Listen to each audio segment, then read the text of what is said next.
नए वीडियो में आपका स्वागत है गाइस। तो आज की वीडियो में हम नाथद्वारा स्थित जो विश्वास स्वरूप जो शिव मूर्ति है उसके बारे में बताएंगे। जो नाइट का जो लाइटिंग शो है वो आपको दिखाएंगे गाइस। तो हम आपको बता दें कि गाइस यहाँ पे जो लाइटिंग शो है शाम को 7 बजे से स्टार्ट होता है। जो गाइस करीबन 20 से 25 मिनट यहाँ शो चलता है गाइस।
वंदे बोधमयं नित्यं गुरुं शंकररूपिणं यमाश्रितो हि वक्रोऽपि चन्द्रः सर्वत्र वन्द्यते। भवानी शंकरो वंदे श्रद्धा विश्वासरूपिणौ याभ्यां विना न पश्यन्ति सिद्धः स्वान्तः स्थलीश्वरः। त्रिभुवन गुरुवेद बखाना आन जीव पावर का जाना। विश्वनाथ ममनाथ पुरारी त्रिभुवन महिमा विदित तुम्हारी, विदित तुम्हारी, विदित तुम्हारी।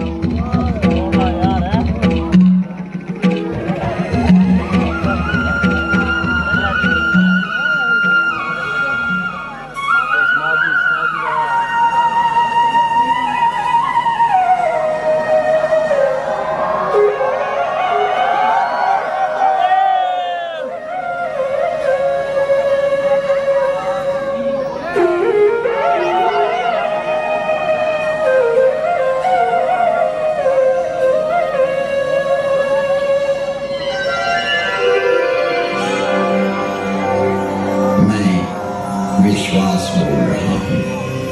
मैं सर्वव्यापी हूँ। मेरा संपूर्ण विश्व में वास है क्योंकि मैं विश्वास हूँ।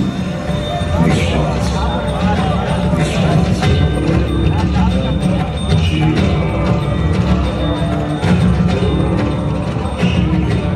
इस अंतहीन ब्रह्मांड में प्रचंड प्रलय करता एवं प्रलय नियंत्रक मैं ही हूँ।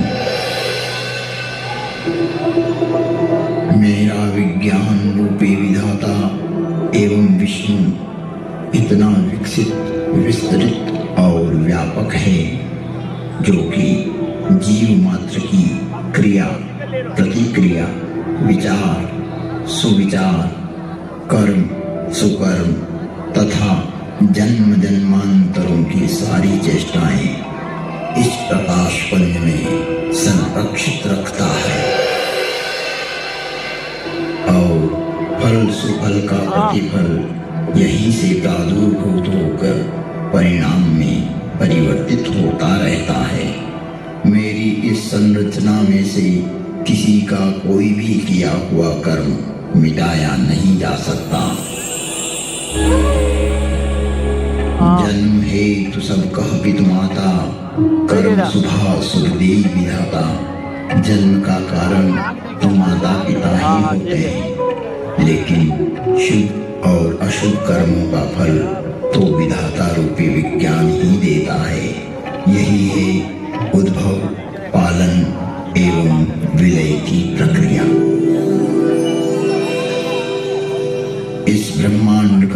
संचालन मेरा ज्योति स्वरूप लिंग स्वतः ही संचालित करता रहता है। यहाँ एक स्पष्टता आवश्यक है कि पुरुष नपुंसक नारी व जीव चराचर कोई सर्वभाव भले कपट तजी मोहि परम प्रिय सोई। इस चराचर जगत में व्याप्त जीव मात्र, चाहे वो पुल्लिंग हो, स्त्रीलिंग हो, नपुंसकलिंग हो या चराचर जगत में किसी का भी प्रतीक हो, अर्थात किसी भी लिंग का जीव हो, कपट छोड़कर जो भी सर्वभाव से मुझे बचता है वही मुझे परम प्रिय है। यहाँ लिंग का अभिप्राय श्रेणी, वर्ग, वर्ण, विभाग से है, किसी के प्रतीक से है, न कि कोई अंग विशेष। त्रिजगजोनि पुनिधरि शरीरा त्रियर्क योनिया जलचर, थलचर, नवचर जैसे पशु, पक्षी, कीट, ब्रह्म, मीन आदि आदि योनियों में प्राणी देह धारण करता है। जैसा कि हमारे यहाँ 84 लाख योनियों का वर्णन मिलता है। स्पष्ट है कि योनि अर्थात जीव का एक प्रकार। जगत में शिवलिंग एवं योनि को अंग विशेष के रूप में प्रचारित करना सनातन धर्म को प्रदूषित करने की कुचेष्टा है। शिवलिंग एक ज्योति का स्वरूप है। आज भी शिव के 12 स्थान ऐसे हैं जिन्हें ज्योतिर्लिंग ही कहा जाता है। जो प्रतीक यहाँ प्रदर्शित किया जा रहा है यह है शिवलिंग। और अंतरिक्ष में चारों तरफ घूमती हुई वो सारी योनियां हैं। यह है मूल स्वरूप जो यहाँ उद्घाटित किया गया ताकि जगत में व्याप्त भ्रांतियां दूर हों। शिव में विश्वास, उनकी व्यापकता एवं विराटता ही शिव के प्रकाश पुंज की संज्ञा है। अर्थात शिवलिंग शिव की पहचान का द्योतक है, एक चिन्ह है, एक प्रतीक है। ये शिव द्वार में प्रवेश करने का प्रथम अक्षर। शिव है द्वार, एक भीतरी प्रवेश के लिए यह है प्रतीक। इस स्पष्टता के उपरांत भी भ्रामक अर्थ प्रचारित करना उचित नहीं है।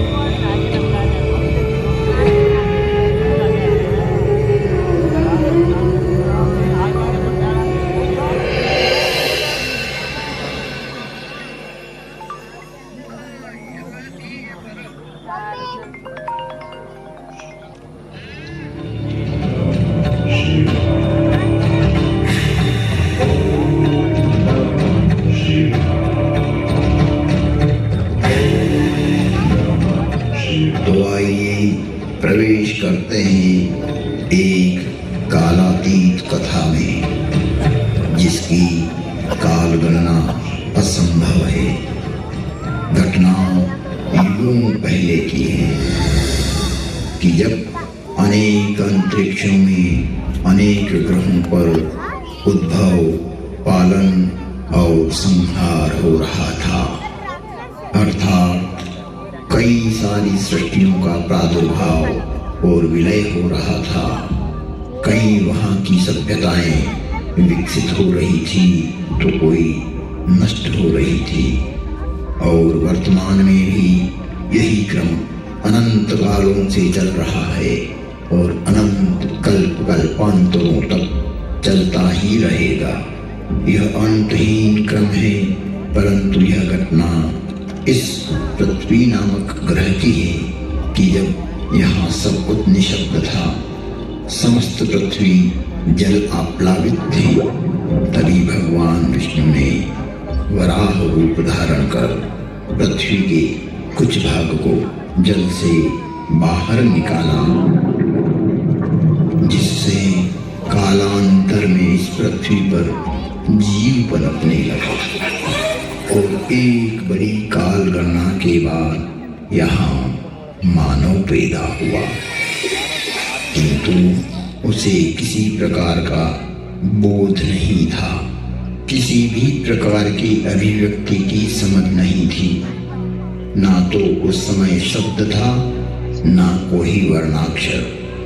चराचर जीव जगत अपने अपने समूह में एक मूक दृष्टि से एक दूसरे को निहारते थे, लेकिन कुछ भी अभिव्यक्ति नहीं कर सकते थे। चारों तरफ इस पृथ्वी पर सन्नाटा ही सन्नाटा था। प्राकृतिक स्वरों ध्वनियों के अतिरिक्त यह पृथ्वी निशब्द थी। ऐसे कई युग बीत गए कि अचानक ब्रह्मा को विचार आया कि पृथ्वी का निर्माण हो चुका है। विष्णु ने अपनी व्यवस्था भी व्यापित कर दी है, लेकिन शब्द की उत्पत्ति कौन करेगा? बिना वाणी अभिव्यक्ति कैसे हो पाएगी?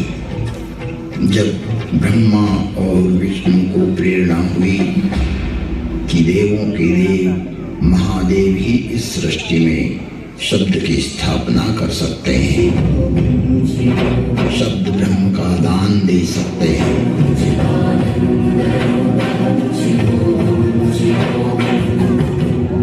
परंतु शिव का समय अधिकतर समाधि में ही व्यतीत होता था। जगत में वेद की स्थापना के लिए,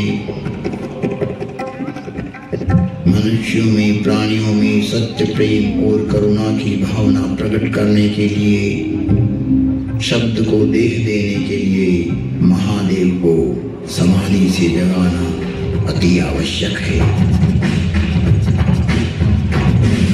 जब ब्रह्मा विष्णु और सारे देवताओं ने महर्षि पाणिनि को प्रेरणा की कि वो महादेव को प्रसन्न कर जगत में शब्द प्रकट करने की प्रार्थना करें,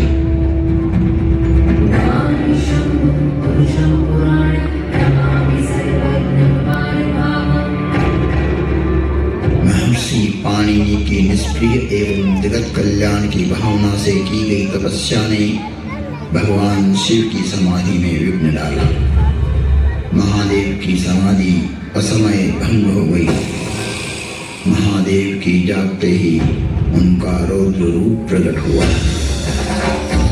और उन्होंने अपना नाद शस्त्र डमरू उठाया और भयंकर तांडव करने लगे।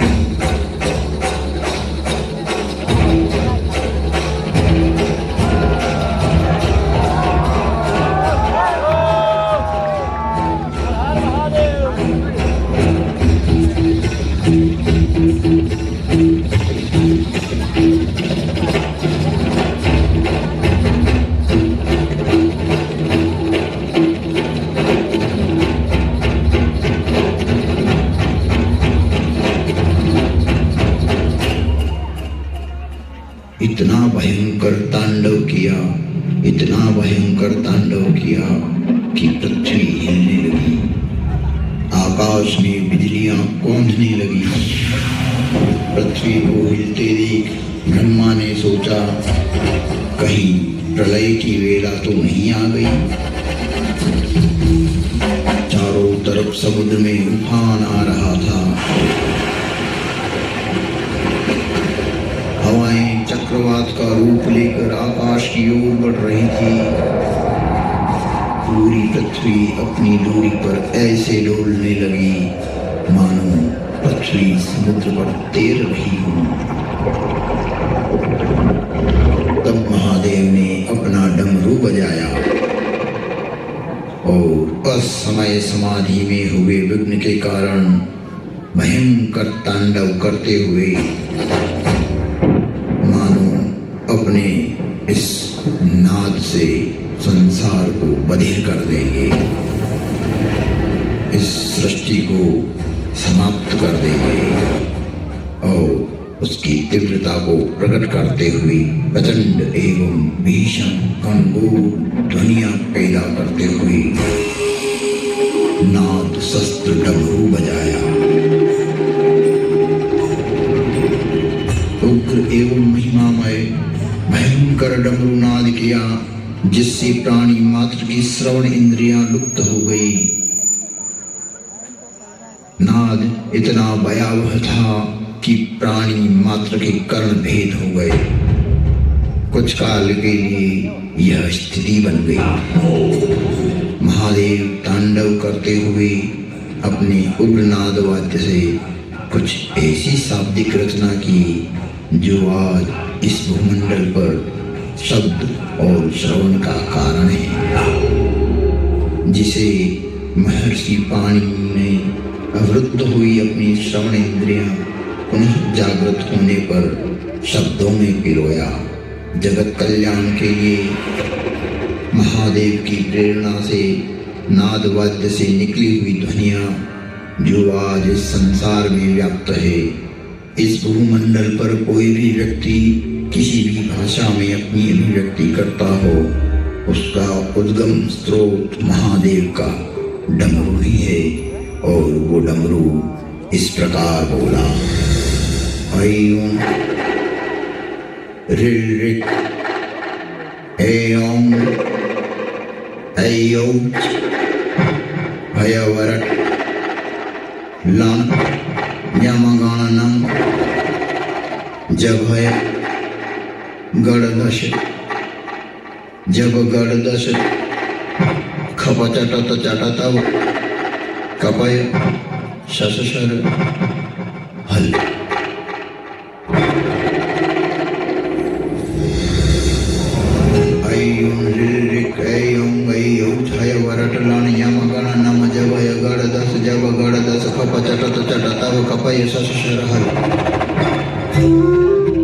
यह था शिव का नाद शस्त्र से उत्पन्न हुआ शब्द व्याकरण। इससे शब्द की संरचना हुई और डमरू ने जिस प्रकार ये 14 शिव सूत्र परमात्मा शिव ने जगत को दिए, वो आज सभी की अभिव्यक्ति का कारण है।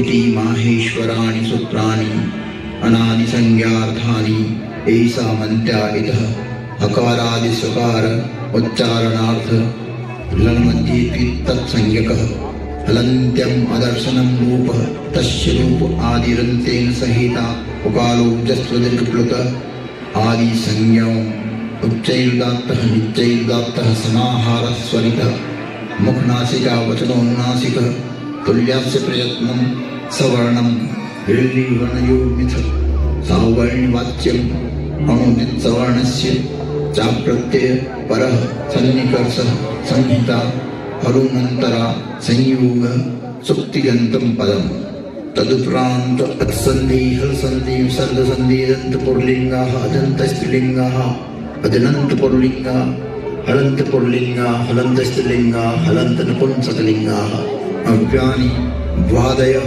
अदादयः जुहोत्यादयः दिवादयः स्वादयः तुदादयः रुधादयः तनादयः क्रियादयः चिरादयः पूर्वकृदन्तं कृदन्ते गुणादयः उत्तरकृदन्तं विभक्त्यर्थाः केवल समासः अव्ययी भाव तत्पुरुषः बहुव्रीहि द्वन्द्वः समासान्ताः साधारण तद्वित प्रत्ययाः। शिव के नाद तांडव के बाद संज्ञा संधि ओष्ठ जिह्वा कंठ नासिका पुल्लिंग स्त्रीलिंग नपुंसकलिंग आदि आदि वर्णों की उत्पत्ति के स्थान तय हुए। वाणी में व्यापकता आई, वाणी की श्रेणियां निर्धारित हुई, वर्ण का लिंग तय हुआ। मुख और नासिका से एक साथ उच्चारित होने वाले वर्णों की उत्पत्ति हुई, जो लघु सिद्धांत कौमुदी में संक्षिप्त रूप से वर्णित है। जिसका विस्तार सिद्धांत कौमुदी में प्रतिपादित हुआ है, जिसे हम अल्प समय में अभिव्यक्त नहीं कर सकते। शिव के निनाद तांडव के उपरांत महर्षि पाणिनि ने शब्द की रचना की और अक्षर को रूप देने के लिए प्रथम प्रार्थना की। नत्वा सरस्वतीं देवीं शुद्धांगुन्यां करोम्यहं पाणिनीय प्रवेशाय लघु सिद्धांत कौमुदी। महर्षि पाणिनि ने विनय कर लघु सिद्धांत कौमुदी की रचना की, जो आज इस जगत में सर्व भाषाओं का मूल है, जो कि सनातन है, शाश्वत है। नृत्यावसाने नटराजराज ननाद नक्वां नव पंचवारम् उद्वर्तु कामादि सनकादि सिद्धै एतद्विमर्शे शिव शुक्र जानो। तुम त्रिभुवन गुरुवेद बखाना आन जीव पावर का जाना। विश्वनाथ ममनाथ पुरारी त्रिभुवन में